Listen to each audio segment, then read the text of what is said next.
Surgical strike के रूप में बालू का डोरीगंज छपरा में पूरा घेराबंदी हुआ है।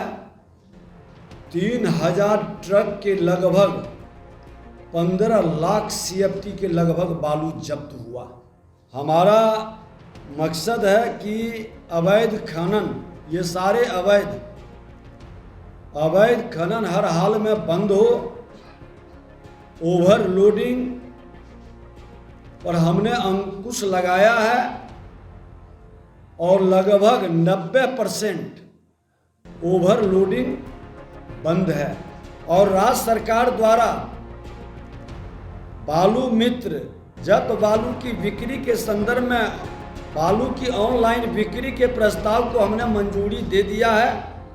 इसे निष्पादित करने में जल्द ही शुरू हो जाएगा और हमारे बालू मित्र नामक समर्पित वेब पोर्टल का परिचालन भी शुरू हो जाएगा। इससे समान मानक मूल्य पर बालू की आपूर्ति की जाएगी और इस तरह से भोजपुर, पटना ये जिले के अंदर भी कई ऐसे अवैध कारोबारी को भी हम लोग चिन्हित किए हैं। नमस्कार, मेरा नाम प्रेम है और आप लाइव चीज देख रहे हैं। बिहार के उप मुख्यमंत्री विजय कुमार सिन्हा देखिए सर्जिकल स्ट्राइक कर दिए, उसमें काफी जो ट्रक है, ट्रैक्टर है, वो भी जब्त किया गया है। देखिए किस तरीके से विजय कुमार सिन्हा और उनके विभाग के जो अपर मुख्य सचिव है वो हेलीकॉप्टर से निकलते हैं और तमाम चीजों को देखते हैं, उसके बाद बड़ा फैसला लिए। क्या कुछ करे उप मुख्यमंत्री विजय कुमार सिन्हा, सबसे पहले आप वो सुने। आप लोगों को एक जानकारी देने कि कल हम लोग हेलीकॉप्टर से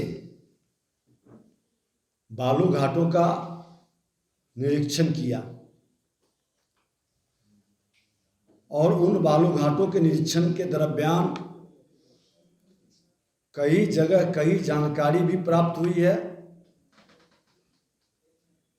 उस जानकारी के आधार पर आज रात्रि में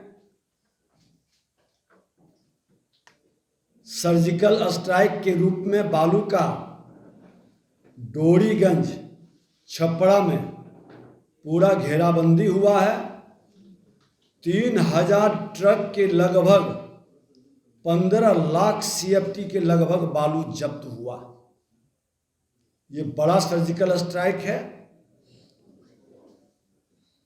वहीं पर 4 ट्रक, 6 ट्रैक्टर, JCB, लोडर, कुछ लोग भी गिरफ्तार हुए हैं। ऑपरेशन चल रहा है। हमारा मकसद है कि अवैध खनन, ये सारे अवैध खनन हर हाल में बंद हो। ओवरलोडिंग पर हमने अंकुश लगाया है और लगभग 90% ओवरलोडिंग बंद है। जो बंदोबस्तधारी जनून काम कर रहे हैं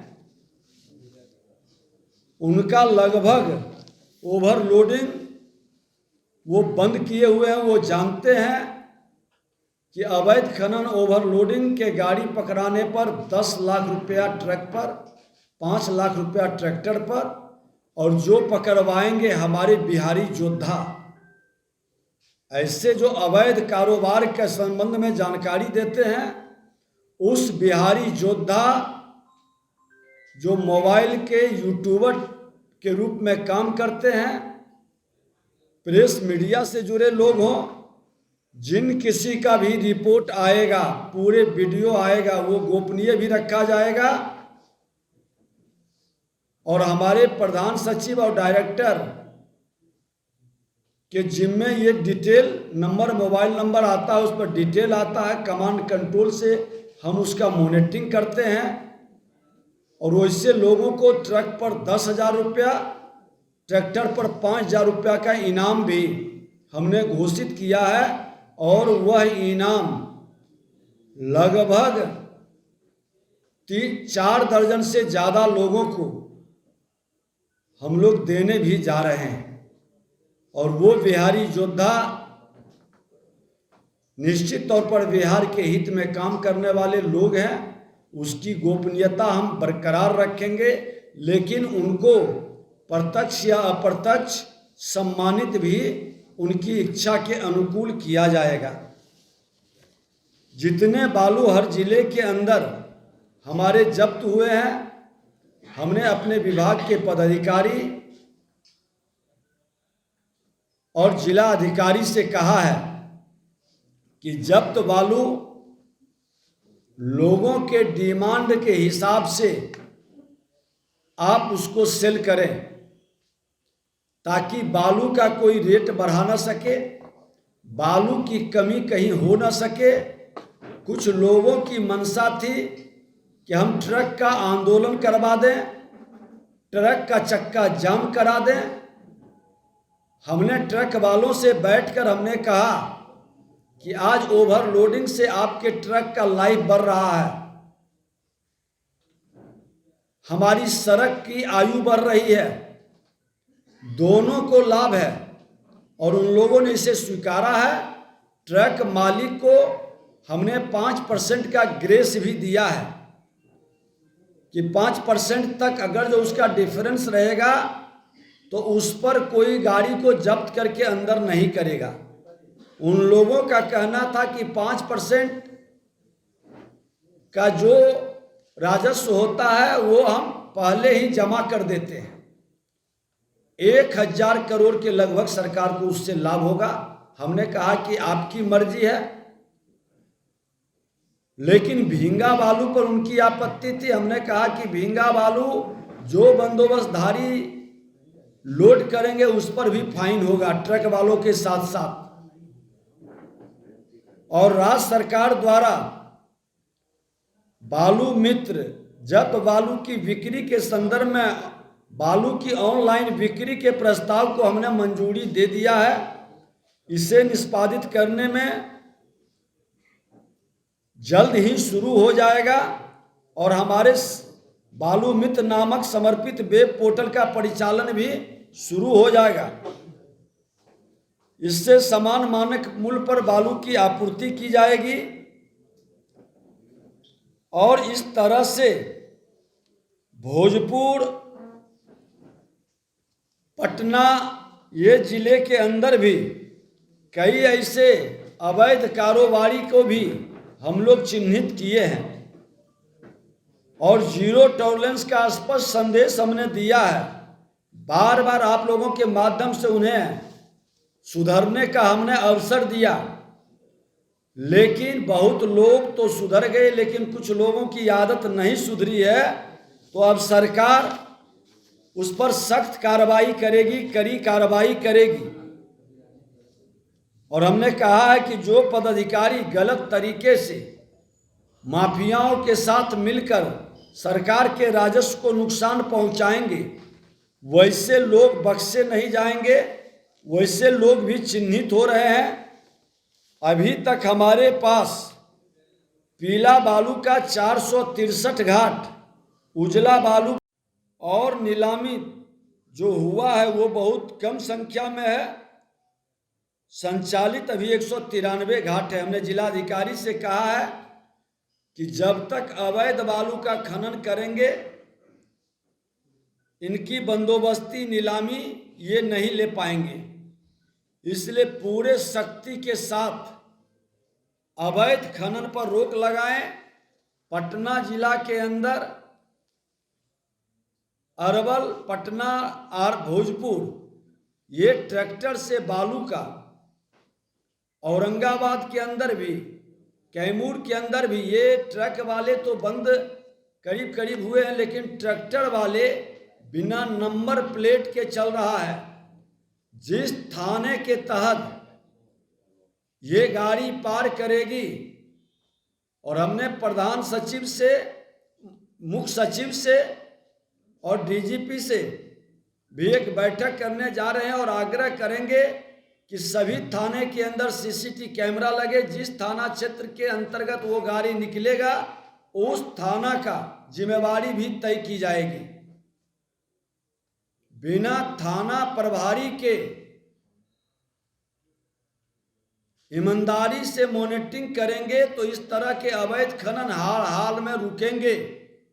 और थाना प्रभारी का जिस क्षेत्र से ये गुजरते हैं उनकी जिम्मेवारी है कि अवैध खनन को रोकने के लिए ईमानदारी से पहल करें।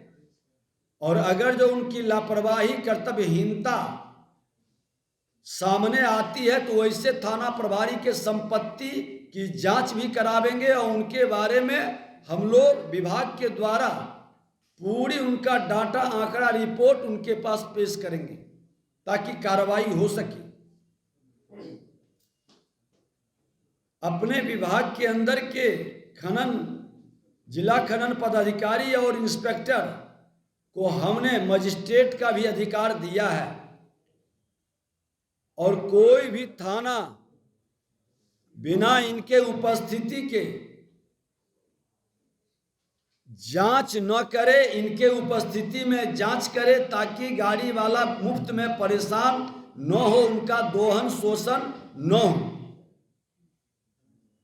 ट्रक वाले का ये भी डिमांड था। हमने कहा कि हमारा ट्रक के रोजगार को आगे बढ़ाना है और आपके रोजगार में कोई दोहन शोषण का वातावरण बनाता है तो ऐसे लोगों के साथ सरकार की सहानुभूति कतई नहीं रहेगी, ऐसे लोगों पर कार्रवाई होगी।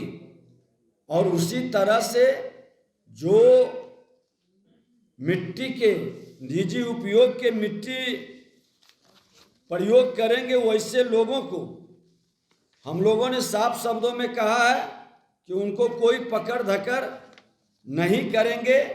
उनके लिए कुछ हमने एक व्यवस्था बनाई है। उस व्यवस्था के तहत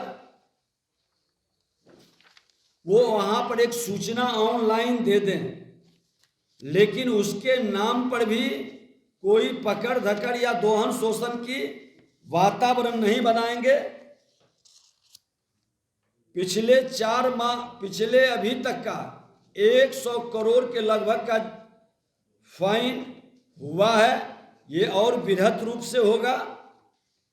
राज्य में आने वाले पत्थर, गिट्टी, कोयला आदि खनिजों के अनुश्रवण में आ रहे कठिनाई के निराकरण हेतु हमने नियमावली में भी जो प्रावधान किए हैं, विभाग ट्रांजिट पास के विनियामक शुल्क की निर्धारित राशि की है, जिससे हमारा राजस्व बढ़ेगा और वो अवैध पर नजर भी रहेगा, सूचीबद्ध भी होगा।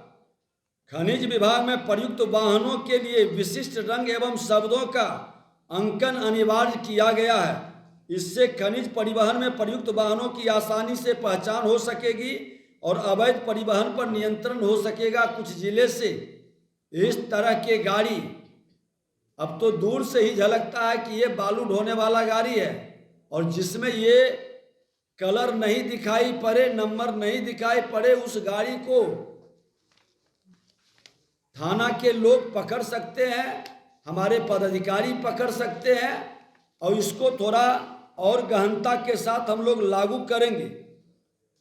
बाढ़ के कारण कृषि योग्य भूमि पर धूस, बालू मिश्रित मिट्टी जमा होने से कृषकों को जो समस्या उत्पन्न हुई थी वो भी नियमावली के अंदर संशोधन हमने किया है और खनिज निपटान परमिट देने का हमने प्रावधान किया है। इसके उठाव के लिए यह परमिट अत्यंत कम स्वामित्व का भुगतान कर प्राप्त किया जा सकता है, लेकिन इसके नाम पर कोई परेशान उनको नहीं करेंगे, पकड़ धकड़ करके वसूली नहीं करेंगे। इस तरह का कई मामले संज्ञान में आए हैं और आज मैं अपने विभाग के पदाधिकारियों को भी धन्यवाद देते हैं कि आज रात के अंदर जिस तरह से इनका छापा पड़ा और जिस तरह से 3000 ट्रक के लगभग बालू इन्होंने जब्त किया है। और पुनः लोगों से हम आग्रह करेंगे जो वैध काम कर रहे हैं उनको घबराने की, डरने की जरूरत नहीं है। कोई भी व्यक्ति मेरे विभाग के अंदर अगर जो गलत परेशान करता है, विभाग सुनवाई के लिए तैयार बैठी है। हमने एक व्हाट्सएप नंबर भी जारी किया है 9472238821। गाड़ी वाले को परेशानी है, उनका चालान का टाइम पार कर गया, जाम के कारण, एक्सीडेंट के कारण, गाड़ी में खराबी के कारण, वह तुरंत इस पर अपने लोकेशन के साथ सूचित कर सकते हैं। ये उद्योग के रूप में हमारा लघु खनन हो या बृहद खनन हो, बिहार एक नई दिशा की ओर कदम बढ़ाया है। तो अभी आप उप मुख्यमंत्री विजय कुमार सिन्हा को सुन रहे थे, तमाम मुद्दे को लेकर क्या कुछ कहा उन्होंने, आपने सुना है किस तरीके से जानकारी दे रहे थे कि कई जो ट्रक है, कई जो ट्रैक्टर है, उन तमाम ट्रक और ट्रैक्टर को भी जब्त कर लिया गया है। देखिए, जो अवैध खनन कर रहे हैं उनके लिए कहीं ना कहीं ये संकट की घड़ी है। सरकार कई कठोर निर्णय ले रहे हैं और जो अवैध खनन कर रहे हैं उन पे कार्रवाई भी हो रही। क्या कुछ कर रहे थे उप मुख्यमंत्री विजय कुमार सिन्हा, हमने आपको सुनवाया है। फिलहाल के लिए इतना ही, बने रहे लाइव तक। धन्यवाद।